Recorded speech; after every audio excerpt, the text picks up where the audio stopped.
السلام عليكم ورحمة الله وبركاته.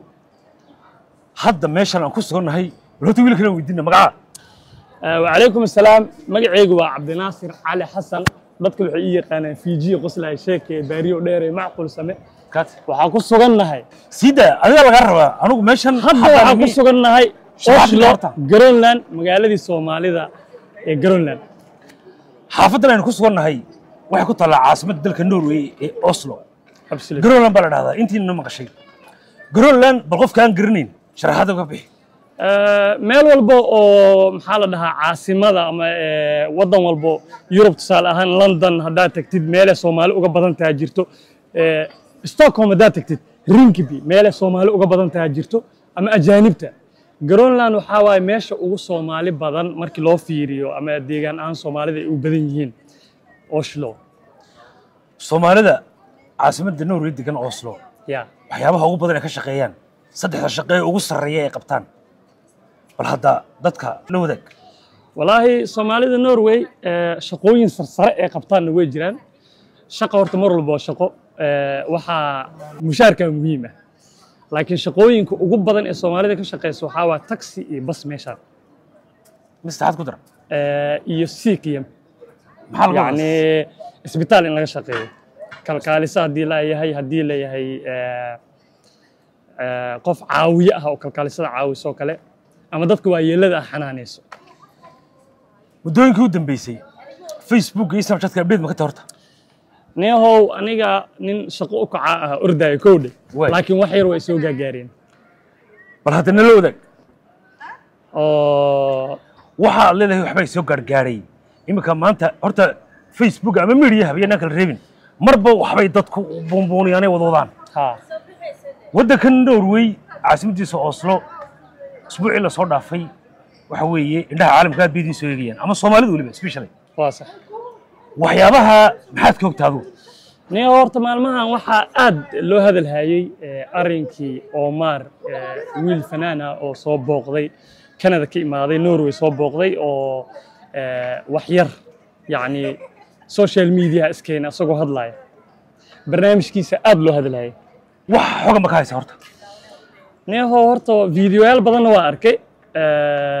maalin horena waxaa waaye dad waa la sheekaysa xoog ogaal ah way أنا مرة بينا وحنا وين كهذلو لكن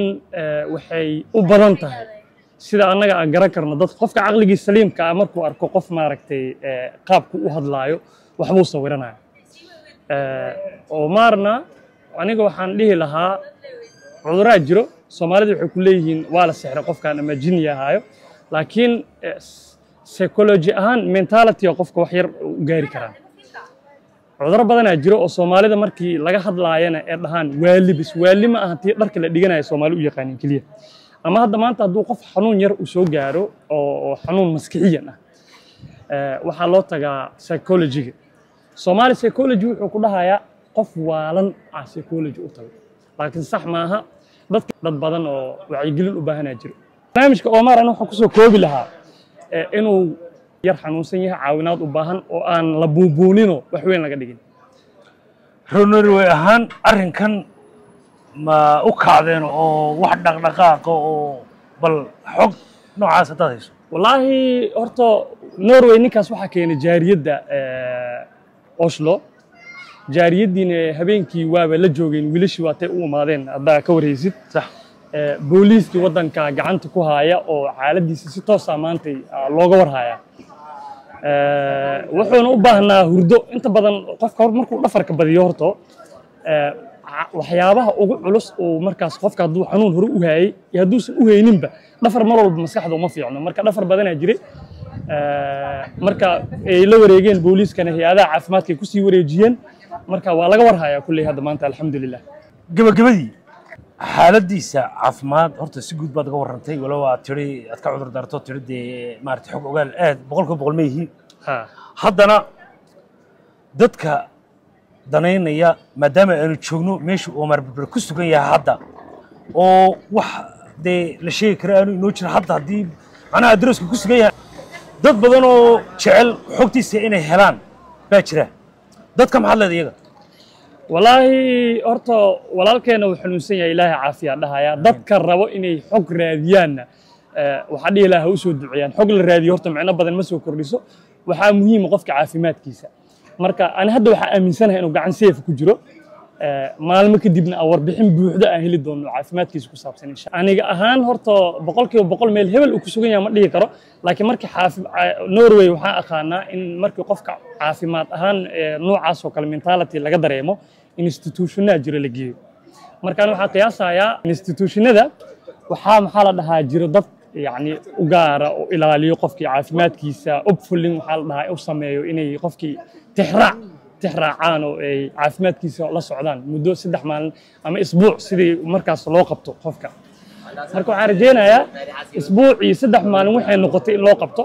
inuu ku soo caafimaadi doono insha Allah tacaala waxaan xil ka saaran yahay hadda raytna Soomaali xil kama saarno ninkaas baasaboorka nidiyaan wataa booliiska iyo caafimaadka hay'adda haduu u gacan galana si toos ayaga wuxuu u xiriirayaan dalkiisa dadka qaar baa hadda isle meel dadka xanuunsan ama maskaxda looga jiro la geeyo ayuu hadda ku sugan yahay wallahi ana horta ma cadeyn karo taas ma cadeyn karo waxaanan xog ogaal u ahayn inaan ka hadlo horta ma jecli marka dadka xog ogaalka u ah aan raadinayna jidkan aan taaganahay hadda waxay sii taagnaatid kumanaan Soomaaliya saan isaan u soo marto marka waxaan rajeynayaa inay heli doontid qof iga xog ogaalsan oo yani og inta ogahay in ka badan aad mahadsantahay adaa mudan thank you very much inta soo gudbinaysa gabadha muuqaalka